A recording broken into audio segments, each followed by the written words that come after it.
My favorite video of this weekend, I already tweeted about this before, but holy shit. What you are about to see, trigger warning, what you are about to see is a postpartum abortion, okay? Or postnatal, no, not, yeah, postpartum, yeah, partum abortion. You're about to watch someone get aborted after 26 years of living on this planet, okay? They say liberals hate liberals. They say liberals don't want late-term abortions. Well, we are about to watch a liberal literally conduct one at the age of 26 years after birth. What are some specific examples that informed this bold decision, this audacious decision that you aim to, quote, rise Let's above watch the entire 10 minutes, actually. Fuck it. Let's do it. the partisan fray. Yet you are one of 138 Republicans who voted to decertify the election results. You actually did that even after the January 6 riots. So how does that help you reaching your goal of reaching across the aisle and working with the Biden administration? Well, I'll tell you, as despicable as the events on January 6th were, it didn't actually affect my thought process on objecting to the election. You see, I wasn't objecting to President Biden himself, and I wasn't doing it on behalf of President Trump. I was doing it on behalf of the Constitution. I think in six key swing states, particularly in Wisconsin, you can see that the state legislature, who is the sole body that is supposed to dictate the law that circumvents and is around all of our election laws, was circumvented. They subverted the state legislatures there, and I believe that's a constitutional infraction. Okay, so let's talk about this. Let's unpack that. Can you just share some specific examples of election fraud? What are some specific examples that informed this bold decision, this audacious decision, even after the riots, to decertify the results? You must have seen some concrete evidence. Well, Pam, the things that I was not objecting to the election on behalf of was things like Dominion voting machines changing ballots, or these U-Haul trucks pulling up filled with ballots for Joe Biden as president. The thing I was objecting for is things like, like I said, in the state of Wisconsin, particularly in the town of Madison. I'm sorry, but this is anecdotal, but there is no better representation of like white mediocrity being celebrated in the United States of America still to this day than Madison Cawthorn, okay? My man is mid on every level, all right? Like, the fact that he is a fucking sitting below mid, not even mid, like, he just sucks. Everything is fake. Like, literally everything was a build-up for him. Like, this campaign revolved around basically just him looking attractive on camera, okay? The fact that he's in a wheelchair was utilized to kind of imply as though he, like, literally maybe got a war injury. Then more information came out, and then it was like, okay, it wasn't a war injury, but, like, he was on his way to the Naval Academy when he was in a drunk driving accident, and he no longer could go. That came out to be a fucking literal lie, okay? That was a lie. He never actually was accepted into the Naval Academy, okay? He talks about how he's a successful business owner. His real estate corporation was created in 2019 before he started fucking, before he like right around when he started, when he decided he was going to run for office. Like, every part of this dude is just pure aesthetics, okay? Pure fucking aesthetics through and through. Like, on the other hand, you have someone like motherfucking Cori Bush, okay? Literally homeless, like sexual assault survivor, lived on the fucking streets, okay? And like had to claw her way by taking down an establishment Democrat in a position of power, okay? In a comfortable fucking seat that person's family has basically owned for a very long time. And like, you have that on one side, okay? And she's still clawing for relevance and for people to take her seriously. And I'm glad that she's getting that right now. She's getting that level of respect that she deserves. And on the other hand, you have fucking dude who's like, yeah, I'm a successful real estate magnate because what? You have a fucking fake corp that you built in 2019 that has done nothing, by the way. And pure aesthetics around magnate, whatever, shut up. Pure fucking aesthetics, industry plant all the way, Madison Cawthorn. He's a Paralympian and a war hero. None of it's true. Literally none of it's true. Him saying he's, I forget who said this originally. Him saying he like trained for the Paralympics is like saying I trained for the Olympics. Okay, that's it. That's all that it is. Like every single thing that this dude has come out with, every single thing that this dude was come out with is like literally just complete fabrication. You can fucking turn around and be like, Hasan, you're dunking on a person in a wheelchair, but like, you know me, I'm never gonna fucking I'm never gonna hold back on someone because of their disability. I think it's disgusting to do so. So yeah, let's be real.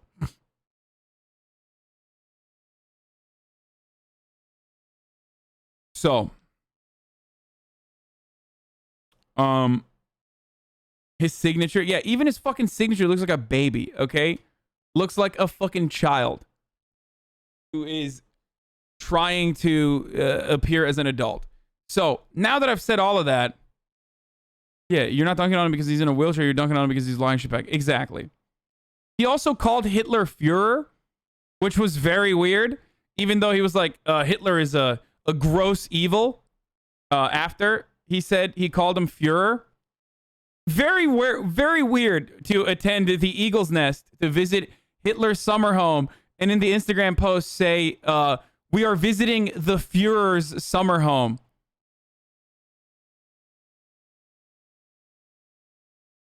I mean, everything about him screams fucking 4chan weirdo, okay? Chill, bro. He just likes, yeah, it was on his bucket list to visit the Eagle's Nest. He didn't say Mein Führer, he just said Führer. So, yeah, it's just like, it's super sus, okay? It's super fucking sus, but goddamn did he get fucking eviscerated on this interview. So now he's trying to do that thing that Republicans do, where, you know, now that we all know that this shit is dumb as fuck, this whole notion of like, now that we all know this notion of election fraud was completely bullshit, right? Because we went through it, there was a fucking insurrection. It's now no longer hot to put your name to that cause. You can't really do that. You can't really openly say like, well, the Dominion voting machines were fucking fraudulent and like Hugo Chavez did it. So because he can't do that,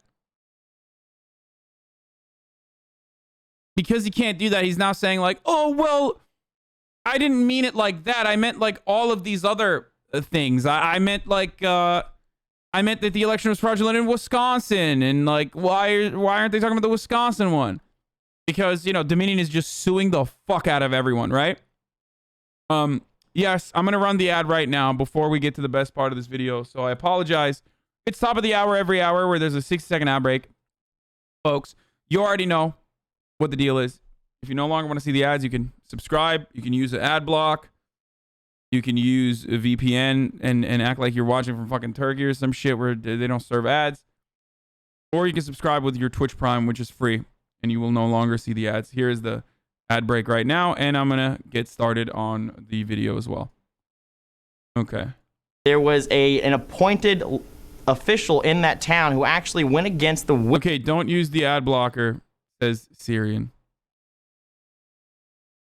Will of the state legislature and created ballot drop boxes, which is basically ballot harvesting that was happening in the parks. But this was all litigated. You know that the Trump campaign litigated all of this, more than 60 cases, and they lost. Either the cases were dismissed, the Trump campaign withdrew, or they never brought a case because they didn't have the evidence to back it up. Indeed, I believe specifically, and this is the one that I debated on behalf of on the House floor, in Wisconsin, that was never heard because they dismissed it because of standing. Now, I don't believe that that is concrete enough of a way to say Well, there were 3 Trump appointed. Okay, so you have Wisconsin, but you ended up not actually voting against Wisconsin. It was just Arizona and Pennsylvania because you didn't have the Senate votes. But 3 Trump-appointed judges actually threw out these cases because of merit. It was because of merit. There were 3 Trump-appointed judges out of all of these judges and the more than 60 cases that were tossed out. And you keep talking about Wisconsin. I'm still not hearing any specific examples of fraud. If you would, just tell us, what are the specific examples you saw of fraud? Because when you think of fraud, you think... He's like getting rosier and rosier as this interview is conducting. It's not even an interview at this point. It is an assassination, okay? There has been an assassination attempt on a representative's life here on CNN, and yet no one is talking about it, because when motherfuckers at CNN actually do their jobs, holy shit, this is what it's supposed to look like. This is what normal interviews should be like. They should conduct these interviews in exactly this way every time they have Democrats on and every time they have Republicans on, no matter who it is. Think of a vote, you're slipping one past the election official, or a vote was stolen, somehow it didn't count. Did you see that specifically? No, Pam, and like I said, that's not the reason I contested the election. Oh, so you didn't see the fucking... So, I'm sorry. So you have literally no fucking evidence. You're saying that you know better than the fucking judges that oversaw the cases and declared it to be declared it to have no standing. You have no evidence whatsoever. Very strange. Where will he go after this? He's getting redder and redder, dude. I don't think he's gonna fucking do any of this. He needs more media training, brother. That is so bad. Hold on. So you wanted to throw out millions of votes without actually seeing any concrete evidence of fraud? Because that's what you were doing when you were contesting the election. The intent there was throwing out millions of votes. Well, I disagree with you on that point. That was not my intent. My intent was to hold up the Constitution, and setting up ballot drop boxes, which is essentially ballot harvesting in Wisconsin, is unconstitutional because the state legislature said they didn't want that. So you know more than the judge, the Trump-appointed judge, who actually looked at that case before the election and dismissed the Trump campaign's argument that drop boxes are unconstitutional. And if you would you point to me and where in the Constitution it says that drop... That's the best part. Like, why are drop boxes unconstitutional? Like, since when the fuck is it unconstitutional to be able to literally set up an official fucking drop box so that, like, your vote could be picked up with ease? Boxes are unconstitutional. I don't recall seeing that in the Constitution. No, so the way that I believe it was unconstitutional is because in Article 1, Section 2, Clause 1 of the Constitution, it states that only state legislatures will mandate the manner in which an election is conducted. Okay. Right. We actually have that on the screen. Go ahead. Excellent. But when you go into the state of Wisconsin, you see that the state legislature actually voted actively against having vote drop boxes there. And then in the town of Madison, they decided to set them up anyways. So you're making an obscure case on this. Other constitutional experts say, look, what this says right here, this Article 2 of the Constitution says that the legislature can decide what dictates the electors. And they did decide before this election. The states did decide that the plurality of the vote would dictate who the electors are. So that did actually happen. And I just want to also ask you, what sort of research did you put in? What kind of work did you put in before you decided to make this objection? I'm just curious what you read. Did you actually go to any of the states to look at the voter fraud? What kind of research did you put into this? Facebook groups, baby. I did my own research. I did my own research, woman. I did my own research, brother. Dude, he's like inflating like a fucking balloon, dude.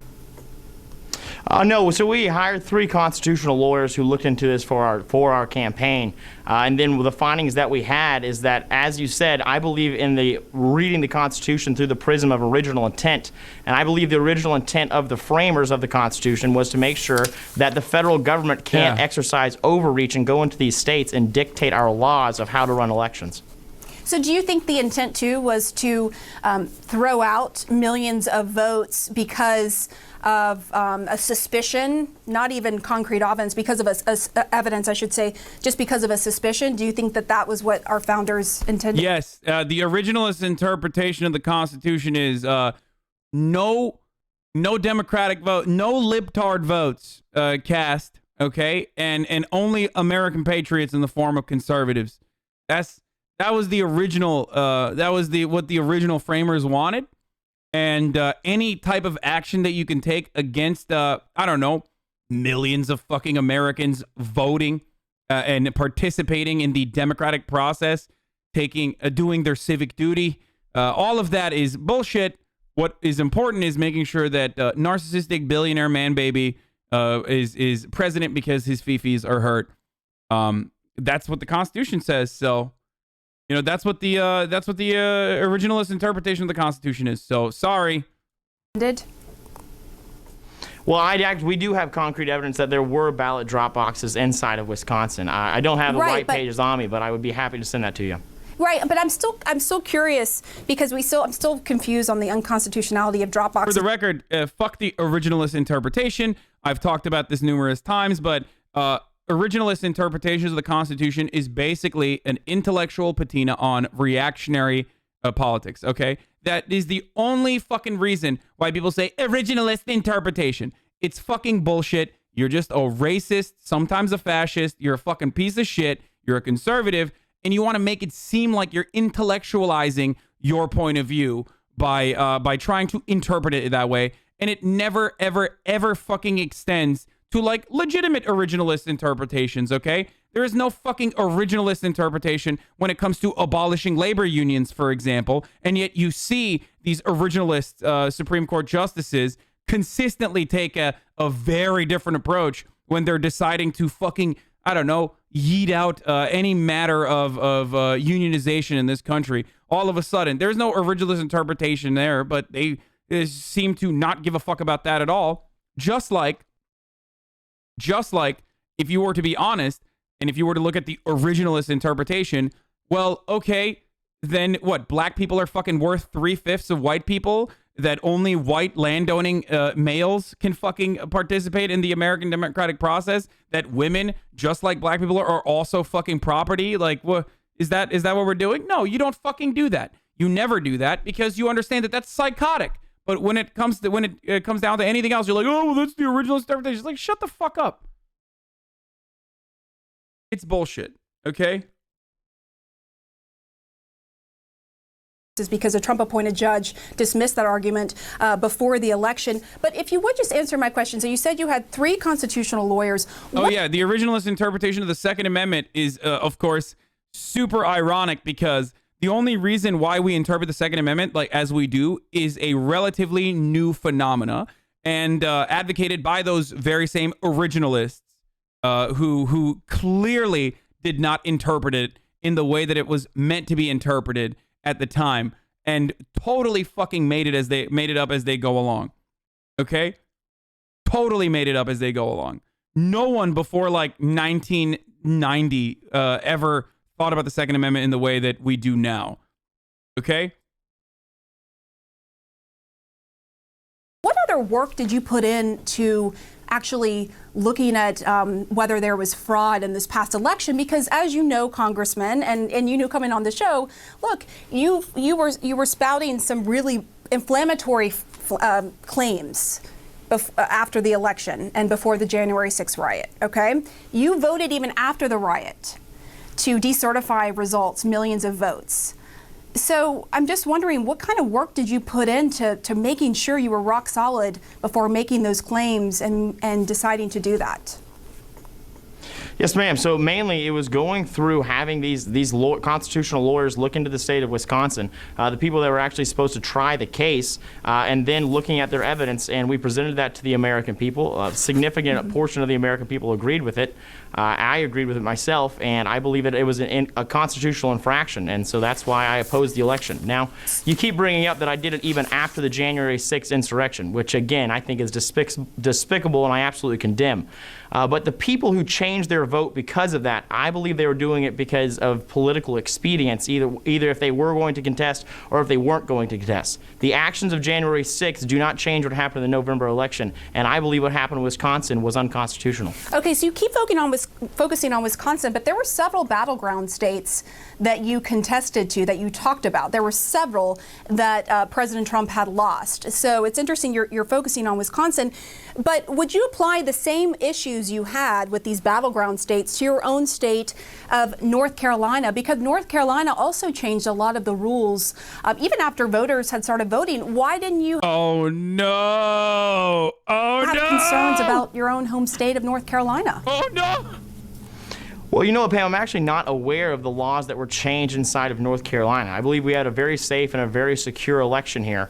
There were and several so rules. there's no reason to contest that. Yeah, there were several rules, one of which is to extend when the mail-in ballots could arrive, I believe, by around 7 days. That was one, and there were a couple of others as well that were changed. See, what you don't understand is I won in North Carolina, which means that it's fine. It's not fraudulent. What is so hard to comprehend about this, lady? When Republicans win, that's not fraudulent. When Democrats win, that's fraudulent. That is how this works. Why are you having a hard time comprehending how this process is supposed to work, lady? That's right. Because the Constitution told me it's okay. If Republicans lose, then it's fraudulent. If Democrats lose, then it's all right. That's how it's supposed to be. Even after people started voting. So I'm just wondering, if you're so concerned about these rules being changed with the election, why wouldn't you focus on your own home state of North Carolina? I mean, you're telling me that your concern really is about election integrity, not politics, not the results of the election, right?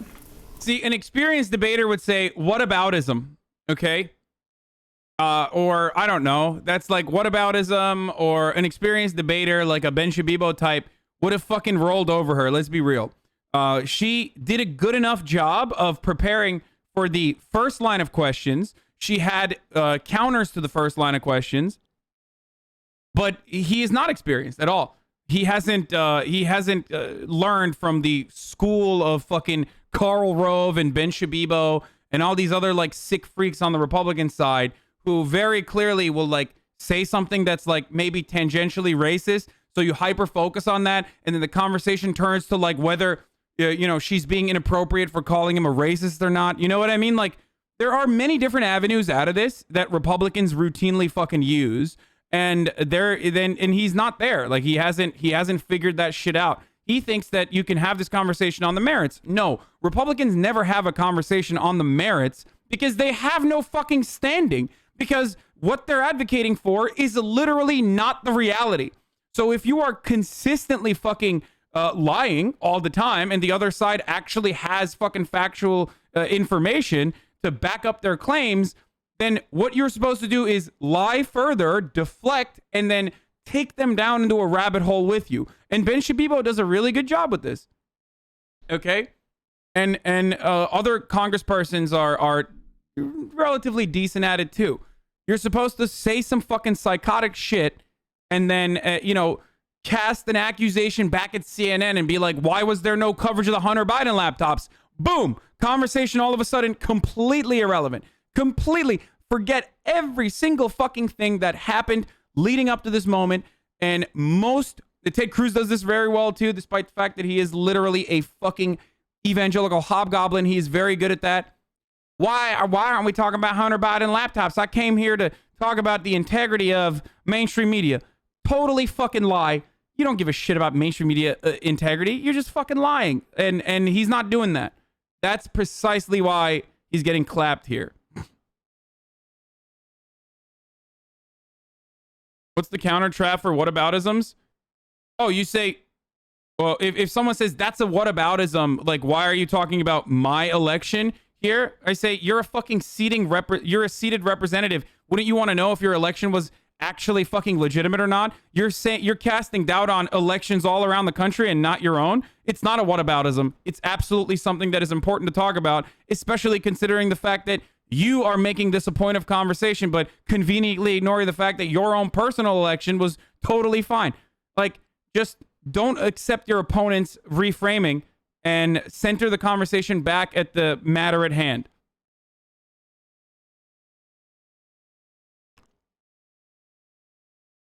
These people say we need to interpret the Constitution as having intricacies and hyperbole, and simultaneously think Noah actually built an ark for every animal on Earth? No. We were able to pump up the contrast and enhance. We were able to analyze the stress level.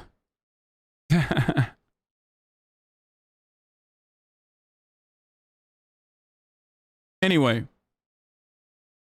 the fact of the matter is that Wisconsin's legislature granted the election committee to change the rules, and they did so by allowing drop boxes. The judge upheld that election committee was in fact allowed to perform their actions legally as they were prescribed by the legislature. So even he's an even bigger dumbass say it's illegal. Yeah.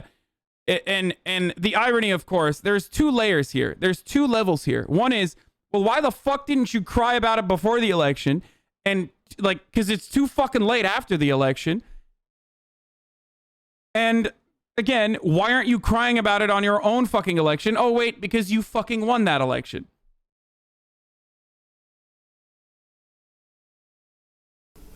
That is absolutely correct. I didn't do this for any one man or against any one man. Okay. So North Carolina, though, the same issues you've had and you've expressed about the battleground states, those are the same issues that are in your own state of North Carolina. And North Carolina actually did have mail-in ballot fraud in 2018. That's true. The irony is North Carolina actually had crazy mail-in ballot fraud because of ballot harvesting.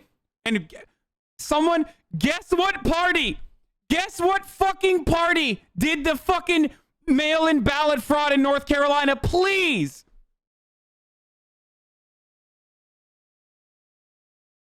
Well, then it's not.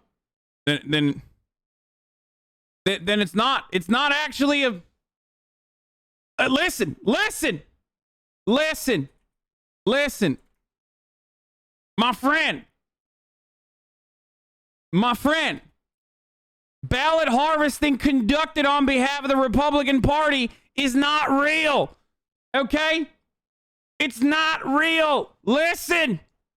I don't want to talk about GOP operatives here. We are here to talk about illegal voting, not legal voting. When Republicans do ballot harvesting, we're actually doing it to learn what the Democrats are doing. That's why we did it in North Carolina. The hilarity is, like, again, the most notable, most famous case of ballot harvesting and ballot fraud, basically, conducted in North Carolina was literally conducted by the GOP operatives there. Okay? He must be Antifa.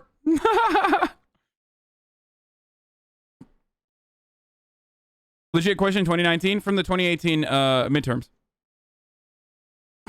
So you're not concerned about your home state and whether you were duly elected by your own standards? Well, I'll tell you, because of the mail-in ballot fraud that happened in the midterms here in 2018, I believe our election integrity standards here in North Carolina are some of the greatest in the country. I think they should apply this metric all over the country, but that's just my opinion. So the Democratic-led governor's rules that you're talking about office that were changed. Okay, so the Democratic governor and the Democratic-led election board, they all they turned everything around in terms of the concerns about election fraud in North Carolina. I believe they did. Yes, the election that was actually overturned was a Republican one in 2018.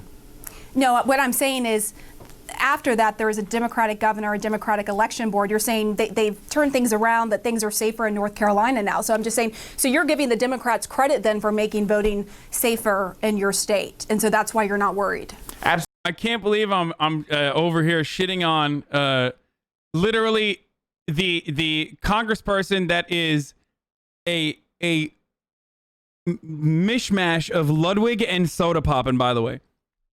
Like, literally, if you put Ludwig and soda poppin' together in a machine, this would be the outcome. Absolutely. I think our election board here in North Carolina is second to none. I voted for a different person for governor, but I will say that Roy Cooper here in North Carolina did make sure we had a safe and secure election. So when I contested to the election, that was within the constitutional guidelines that the framers had set up. But after I've done that and the electors and the delegates from each state elected Joe Biden as our president, I respect the office. He is my president, and I want to work with him to make sure that we can bring some meaningful change to the American people, although I think he will disagree with most of my policies. And that's okay. Disagreement of policies is normal. But can you now say that the election was not stolen, that it wasn't a fraudulent election? Yes, I think I would say that the election was not fraudulent. The Constitution allowed. Wait, why are you there then? Wait, what?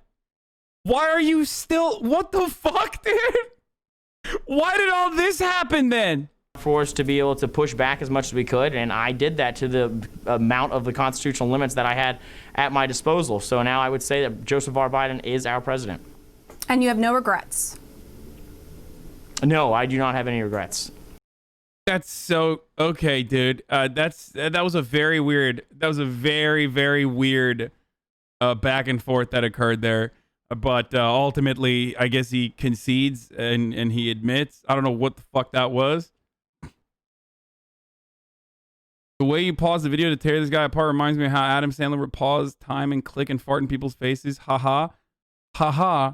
Smile. Thanks. Press